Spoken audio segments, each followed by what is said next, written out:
What's going on, guys? We are finally back. We're going to be talking about Ahsoka the series, episode 3. So first off, if you guys have not seen the episode, I do highly recommend you click off the video. Not a whole lot to go into this episode. We got more into, I would say, there was only like 37 minutes, and that's including the intro, the recap, and outro as well.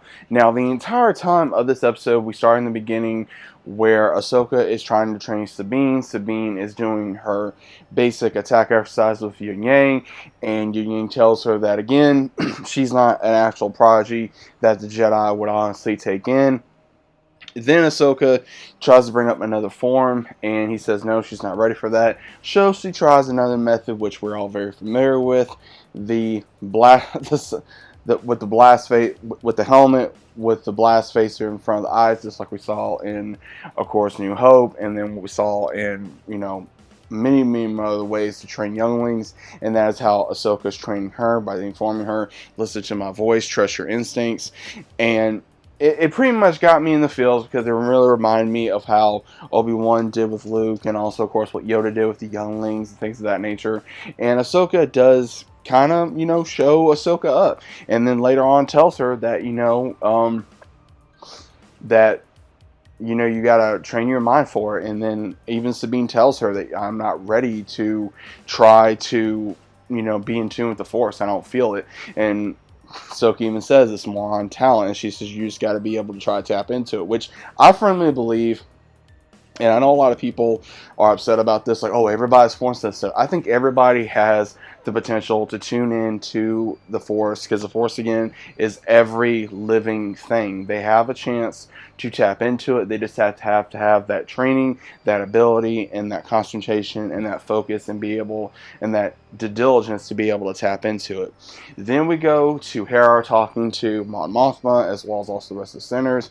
That was your normal of, okay, we're, Thrawn is alive, I'm trying to find him, and they just don't want to go anywhere. The only person that was willing to listen to her was Mon Mothma.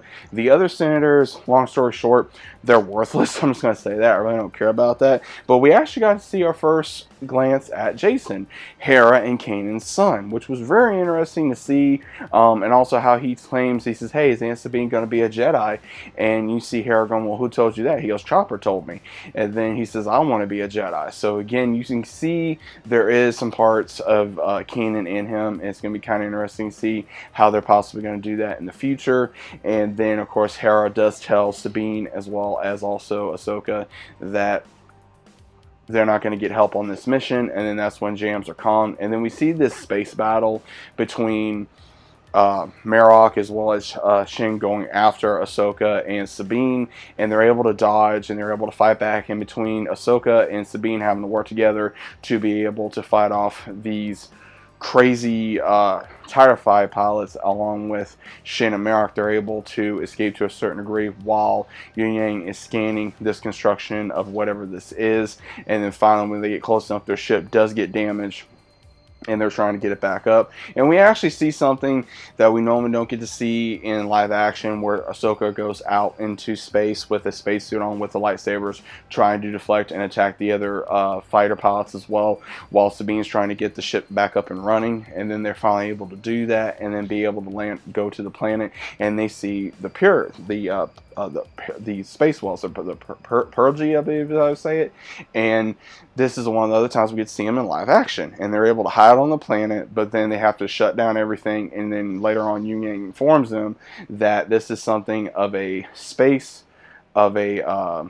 time space ring to be able to go into a possible another galaxy, and that was shown in the Jedi archives, and that it was possible at some point, and this may be actually able to do it with 6 different engines on this one. And then we also see where later on Balin is saying for everyone to look for the Jedi, and that's how the episode ends. Now, overall, the episode was interesting. It was very short. It was sweet. I think it was cool to see Jason. I think it was cool. We got to see more of the basics of training a Jedi, or a non-traditional Jedi. I liked the episode. It was okay. I didn't see nothing wrong with it.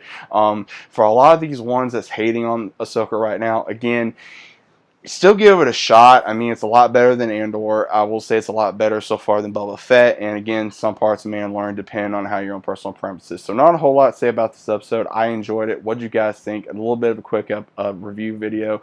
What did you guys think about it overall? Was it good? Was it bad? Was it interesting? Was it just something you weren't really into? Was it an okay episode? Was you hoping to see more? Again, the next episode should be a lot longer. Again, this was a little bit of a bummer to see a shorter episode rather than a longer episode. But at the end of the day, it is what it is, and that's just what we get. So let me know what you guys think about it overall down in the comments. Hope you guys enjoyed, and I'll see you as always on the next one.